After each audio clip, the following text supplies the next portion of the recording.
Indigo नंतर आता air इंडियानं सगळ्यात मोठा निर्णय घेतलेला आहे। जम्मू, लेह, जेतपूर, अमृतसर तसेच भुज, जामनगर, चंदीगड आणि राजकोट या ठिकाणी जाणारी आणि येणारी सगळीच विमान सेवा आता एअर इंडियानं सुद्धा बंद केलेली आहे।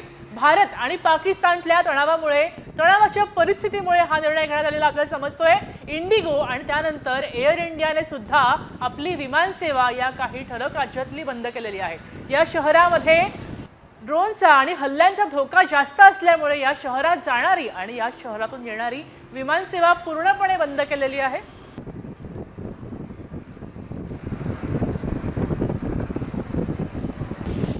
इंडिगो नंतर आता एअर इंडियानं सगळ्यात मोठा निर्णय घेतलेला आहे। जम्मू, लेह, जेतपूर, अमृतसर तसेच भुज, जामनगर, चंदीगड आणि राजकोट या ठिकाणी जाणारी आणि येणारी सगळीच विमान सेवा आता एअर इंडियानं सुद्धा बंद केलेली आहे। भारत आणि पाकिस्तानच्या तणावाच्या परिस्थितीमुळे हा निर्णय घेण्यात आलेला आपल्याला समजतोय। इंडिगो आणि त्यानंतर एअर इंडियाने सुद्धा आपली विमान सेवा या काही ठळक राज्यातली बंद केलेली आहे। या शहरामध्ये ड्रोनचा आणि हल्ल्यांचा धोका जास्त असल्यामुळे या शहरात जाणारी आणि या शहरातून येणारी विमान सेवा पूर्णपणे बंद केलेली आहे।